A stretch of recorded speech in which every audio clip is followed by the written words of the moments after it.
Hola amigos, en esta oportunidad les traigo el primer número de Bring on the Bad Guys, Traigan a los chicos malos, dedicado a Doom, con guión de Mark Guggenheim y arte de Stefano Raffaele. Espero que les guste. La historia comienza con Dr. Doom sentado en su trono, con la mirada fija al frente. Permanece quieto mientras piensa: yo soy Doom, y Doom está por encima de todo. Ante él se presenta uno de sus súbditos, que se arrodilla frente a él. Doom lo reconoce.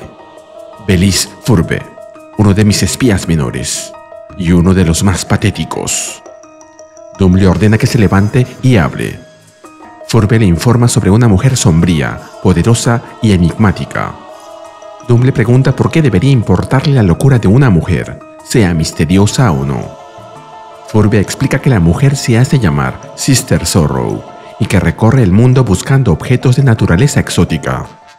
Doom, fastidiado, le reprocha a Furbe por hacerle perder el tiempo, pero Furbe añade que Sister Sorrow persigue dagas de un diseño muy arcano y le muestra una imagen que tomó de una de ellas, convencido de que podría interesarle a Doom.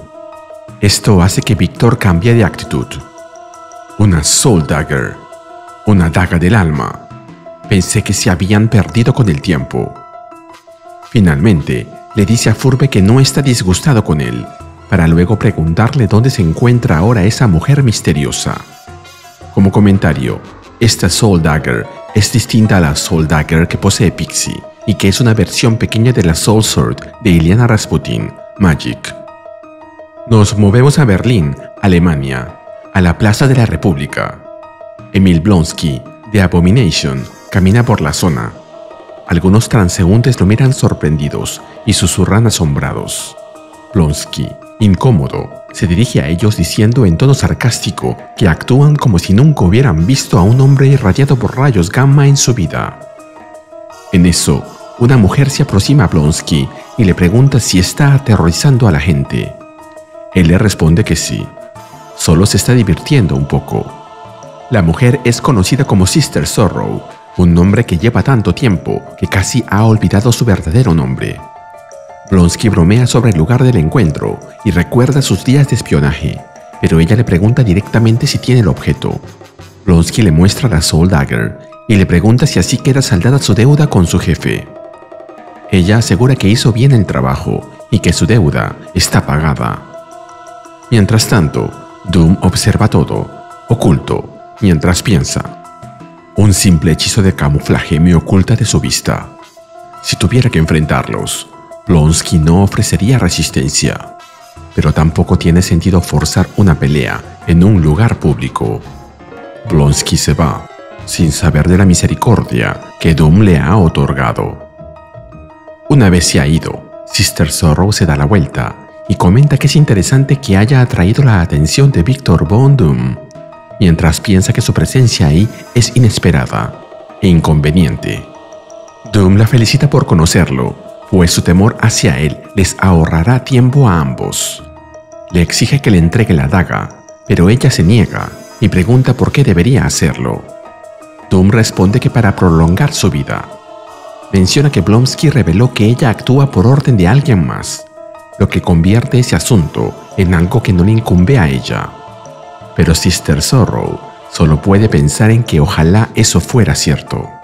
Como comentario, Sister Sorrow se podría traducir como hermana pena, hermana dolor, hermana tristeza o algo similar.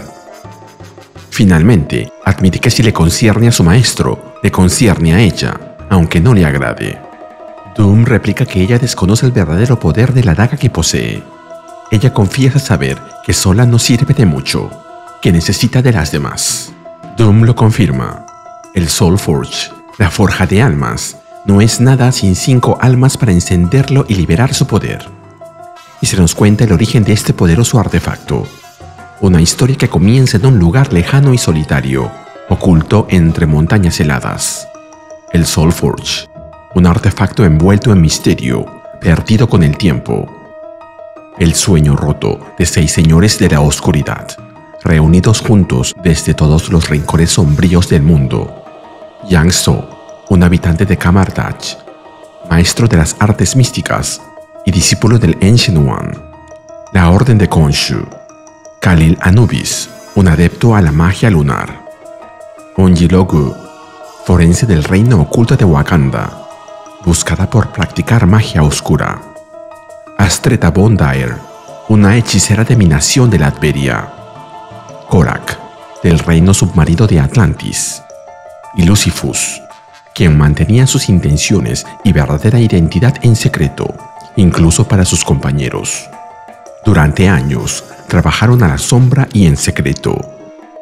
Reunieron toda la sabiduría y el poder de sus diversas disciplinas: magia, hechicería, manipulación de energía, artes ancestrales perdidas en el tiempo, combinando todas sus habilidades y conocimientos al servicio de forjar uno de los objetos más poderosos de toda la historia, The Soul Forge.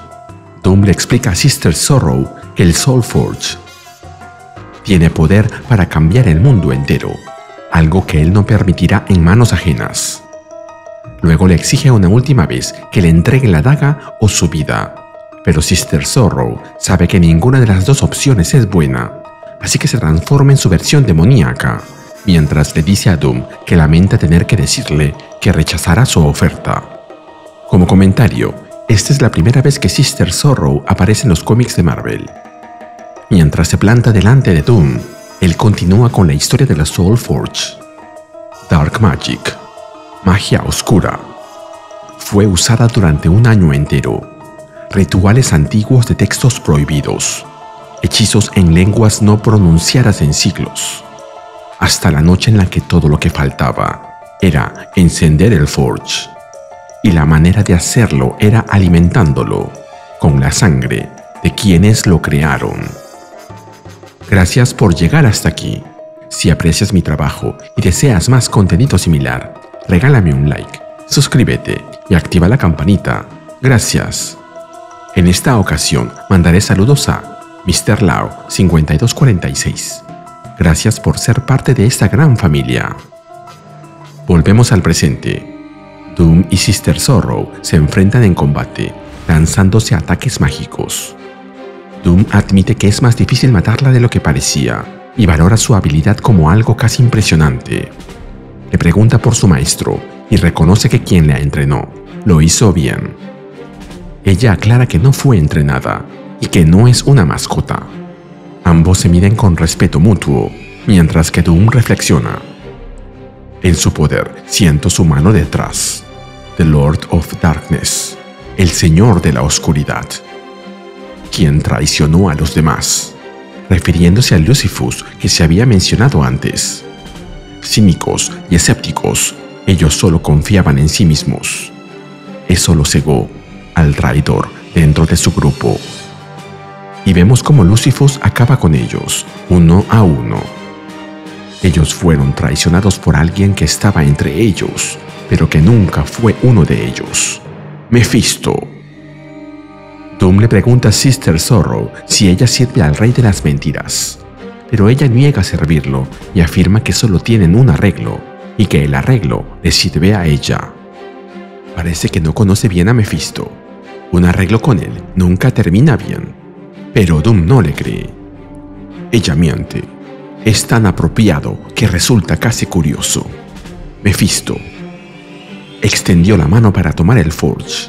Su codicia era palpable, ansioso por poseer el poder, pero al tocarlo, las energías místicas se desvanecieron. Solo quedó un recipiente vacío. Él pensó que lo habían traicionado, que el gran engañador había sido engañado, y una furia terrible creció dentro de Mephisto y la desató sobre las almas de los señores oscuros, destruyéndolas para siempre, solo para darse cuenta demasiado tarde de que necesitaba esas mismas almas para activar el Forge. Sin embargo, el maestro de maestros no se rendiría tan fácilmente. Esperó su momento, hasta que el tiempo le reveló cómo recargar el Forge de nuevo. Esto, Doom no puede permitirlo. La claridad refuerza mi determinación, y con mi determinación, mi furia. Mientras piensa eso, golpea fuertemente a Sister Sorrow en el rostro y luego la coge por el cuello, sometiéndola. Pero Sister Sorrow no es ninguna novata y reacciona rápidamente. Lanzo un hechizo. El esfuerzo es considerable, pero cumple su propósito. Me separa de Doom. El mundo se vuelve gris mientras intento recuperarme. Ojos curiosos me miran mientras reúno lo que me queda de fuerza para lanzar otro hechizo. Uno que me lleve a casa. El hechizo de Sister Sorrow la transporta de regreso a su morada infernal. Una vasta estructura, como un coliseo, se levanta, rodeada de fuego y relámpagos que atraviesan un cielo rojizo. En cada nivel, incontables figuras se aglomeran, clamando y gimiendo. Son las almas condenadas en el reino de Mephisto. Sister Sorrow se arrodilla ante Mephisto, sentado en su trono de calaveras y rodeado por las almas condenadas. Complácido de tenerla de vuelta, le ordena hablar. Ella le muestra la Soul Dagger que Blonsky recuperó, asegurando que pronto tendrá las demás. Mephisto, con la daga en la mano, saborea la expectativa de completar su plan al fin. Sister Sorrow interroga a Mephisto, cuestionando qué pasará cuando tenga las 5 dagas, cada una con el alma de un descendiente de los 5 señores de la oscuridad. Mephisto la interrumpe, recordándole que él no necesita explicarle nada, pero ella le revela que sabe del Soulforge. Lo que ignora es de lo que realmente es capaz ese poder. Ahí es donde Mephisto, sosteniendo el Soulforge, le revela lo que puede hacer. El Soulforge es capaz de maravillas. Desde lo alto de mi trono, tengo dominio sobre todas las almas que han sido arrojadas a estos pozos ardientes. El Soulforge multiplica ese poder por 10, dándome control sobre todas las almas en el infierno y sobre cada alma en la tierra. Y se nos cuenta que esta historia continuará en Bring on the Bad Guys, Green Goblin número 1. Y así terminamos con el video. ¿Qué te pareció este número? Dímelo en los comentarios